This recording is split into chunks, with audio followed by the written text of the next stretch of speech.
Welcome to the first episode of Tech and Tots, where we explore parenting, child psychology, and how we care and innovation come together to shape young lives. I'm your host, Pavani Singham Shetty, a software engineer, a parent, and someone who's truly curious about how children experience the world emotionally. Today's topic is one that often goes unspoken, but it affects children deeply, especially those going through something as life altering as cancer treatment. Yes, you heard me right. We are talking about body image and self esteem in pediatric cancer patients. So to help us understand this better, I am joined by my friend and a psychologist, Miss Nivedita, who has worked closely with young patients at a pediatric cancer center, supporting them through the emotional side of the treatment.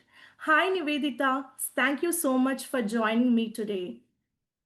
Pleasure is mine, Pavni. Thank you for having me. I'm really very excited to be a part of this session today. Thank you. So, without further ado, let's start with what you have seen firsthand. Like, I want to know how early do children begin to feel self conscious about the physical changes they experience during treatment? I heard it, like, I heard through various resources that when one person undergoes the cancer treatment, there will be lot of physical changes within the body, like for example the hair loss, weight gain, or scarring. So what do you say about this? Okay. So generally, if we have to consider kids, I would say for all of them, definitely it is a first-hand experience. That is not something that they have dealt it with it, But honestly speaking, it is something that starts very quite early. Even children of age 5 to 6 can recognize themselves and see that there are changes that are occurring. But in adolescent, it is more prominent. The reason being, it is mostly dealt with identity and appearance. The entire phase is dedicated to it. So, as you have rightly mentioned, loss in the hair, like changes in the skin color that they see, or blotting because of the steroids that they have been consuming for a while. All these are some symptoms that make them feel ashamed of, and especially when they are around the opposite gender or peers of their age groups. So these are what we see. So from my experience, I can highlight some of the examples. There was this 6-year old girl that I was talking to. So she didn't want to go back to school again at any point in time because she knew that her peers would not recognize her. I know it is very heartbreaking for us to listen to, but it also is focusing on how the child at 6 years itself has known it. She's aware about it.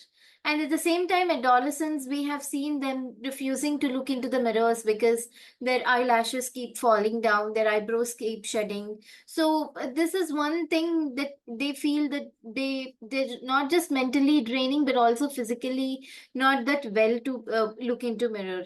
So these are all some aspects that we link to identity in terms of adolescence. So this is what I have observed over time, like how it starts very early, but it is more prominent during the adolescent phase. Yeah, I totally understand. And if when I think about the 6-year-old kid, it must be incredibly very tough for the kid. Yeah. So we often hear about the medical side of cancer all the time, but the emotional experience what a person undergoes, especially how a child see themselves, is just as important as is.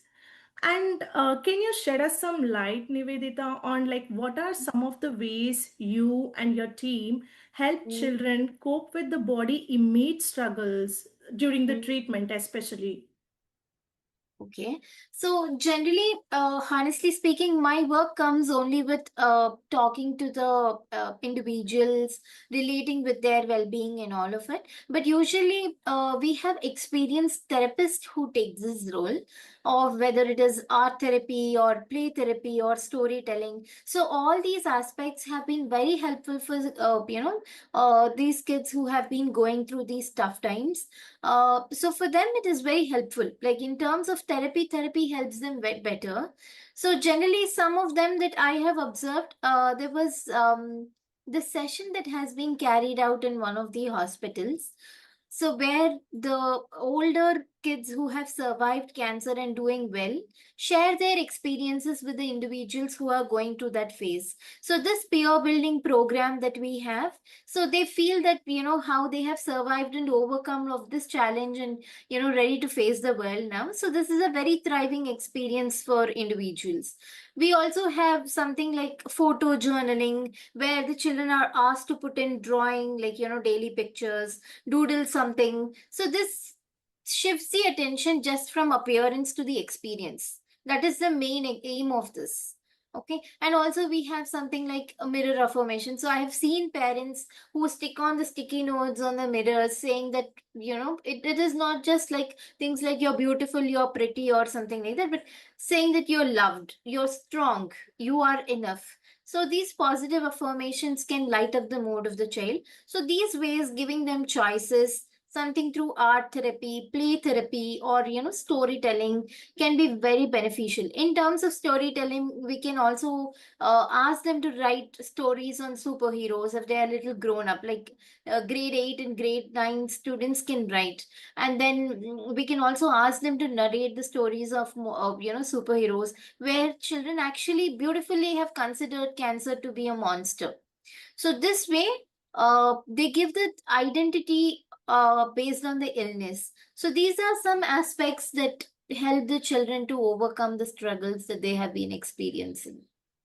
Yeah, hearing these all things literally gives me a goosebumps, but I would say that's so powerful.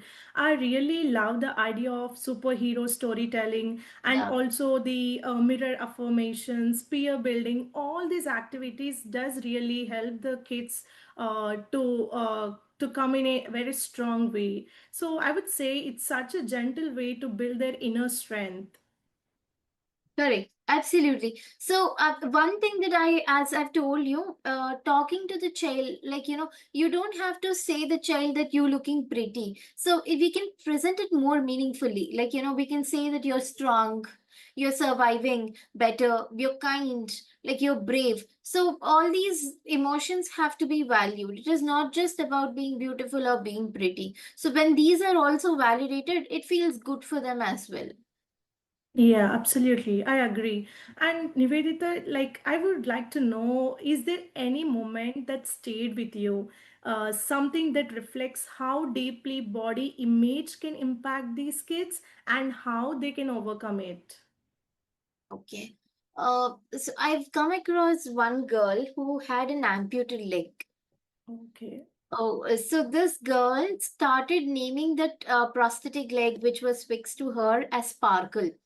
So I've also seen her putting in designs, coloring the leg of different colors. So this girl has been outstandingly very brave, I would say. So she returned back to school. She did take sessions based on it. So it empowered, it educated many of them at the same time in the school.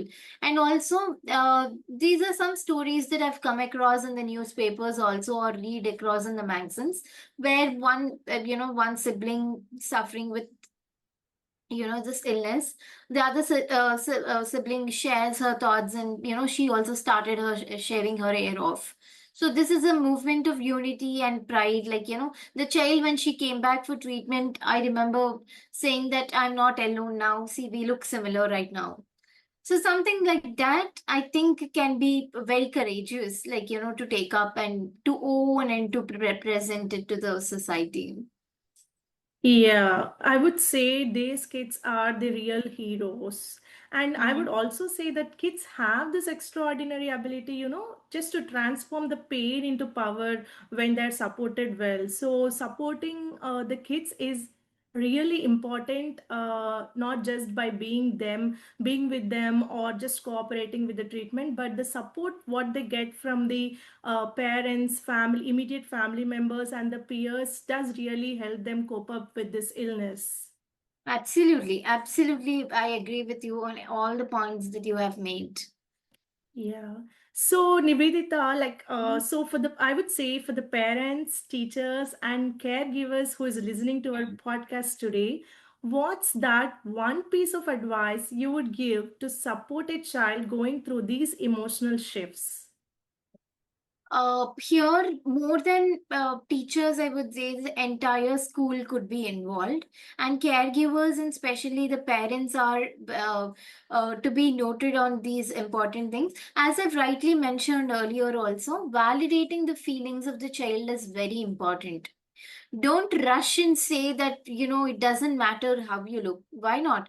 It is better you communicate saying that I understand you're going through a hard time, but you're dealing it with strength. We appreciate that. So this way, like educating the parents about how they can validate the child's emotions is very important. And the school also has to be taught. Nowadays we see all the schools have a counselor. So before the child comes back to the school, the counselor can deliver sessions on empathy, teach the other peers on how to deal with empathy and how to deal with resilience. So the kind models or something like that, that is very beneficial and that is very helpful from the school's point end. So this way, Yeah. I have also seen people having brave walls in their houses, like, where they have sticky notes of showing courage and all of it. That is also a very good sign or practice that they can have. So this way, I think it is going to help both the caregivers to emotionally vent out, and the same time it also is very encouraging for the child also to manage the emotions. Yeah, you gave us the great advice. I would really love having, because I keep on listening with some of the parents when I have the like just a community meeting with them, saying Mm, that they see the teachers coping up well, but sometimes the kids aren't. So I correct. would see the shift in the mindset of the kids when they have the counselors who tries to say like who tries to teach them the empathy instead of sympathy. Right. So I would really Absolutely. say the advice you gave is really great. And Mm, I would also say that we can't protect kids from everything, but mm. we can give them tools and the language to navigate it. Yeah. Yeah. Thank you so much, Nivedita, for sharing your stories and insights. It's clear that how we talk about bodies, strength, and identity with children, especially in difficult times, can shape how they see themselves for life. And thank you all for listening my podcast today. If this episode touched your heart, please share it with a parent, a teacher, or anyone you know who supports young children. Next week on Tech and Tots, we will explore the coping mechanisms in the pediatric cancer patients. Until then, I am Pavani Singham Shetty. Take care, stay curious, and keep connecting. Thank you.